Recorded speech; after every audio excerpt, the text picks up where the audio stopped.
Our next speaker will be Rachel Rescroft, co-president of Parsons Memorial School PTA.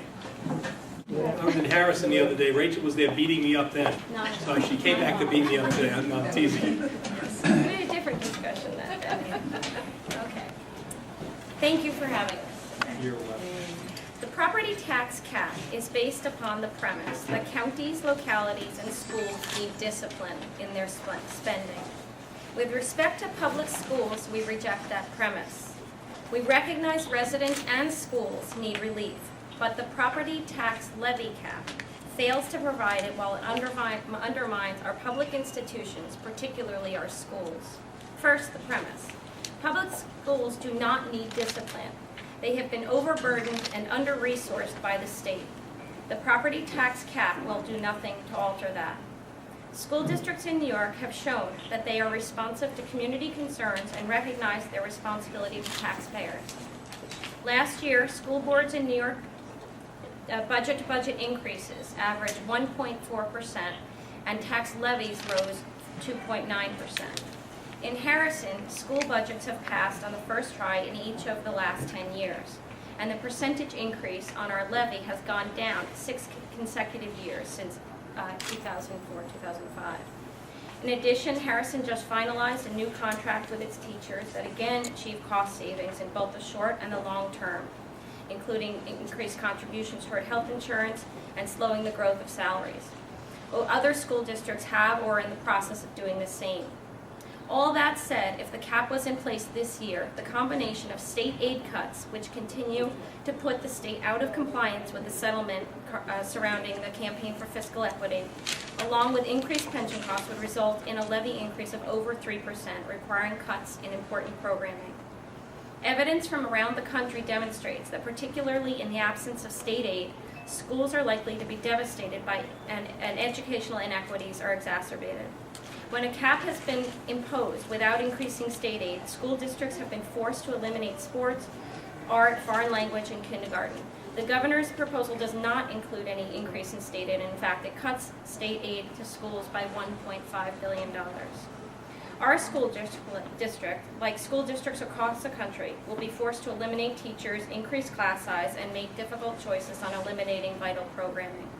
The programs that our children stand to lose as the result of this are critical to their future and their ability to compete with students across the country as well as internationally.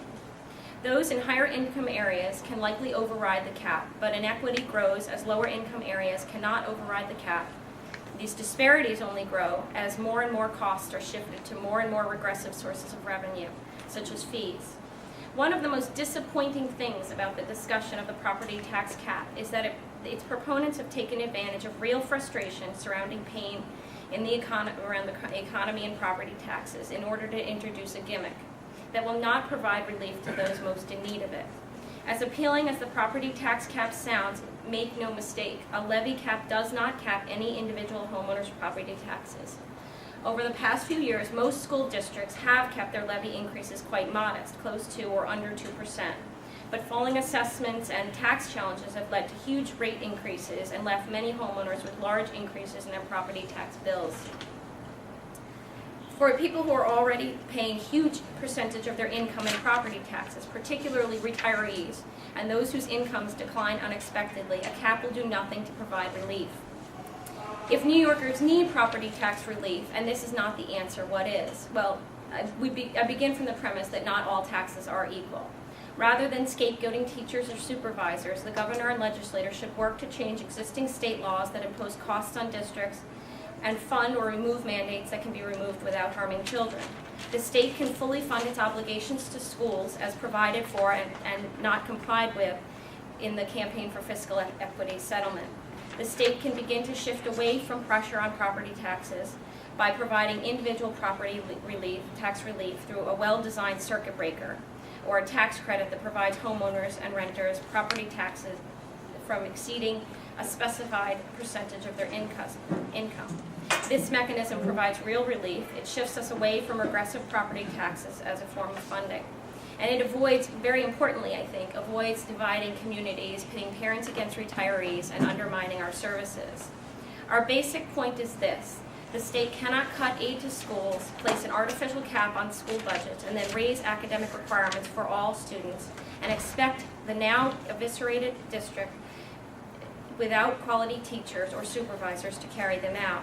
We appeal to you to rise above the temptation to pit public employees against taxpayers, low-income districts against high-income districts, and struggling taxpayers against our schools, and find real, sustainable solutions. We have the wherewithal.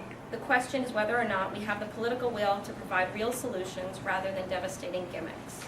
Thank you.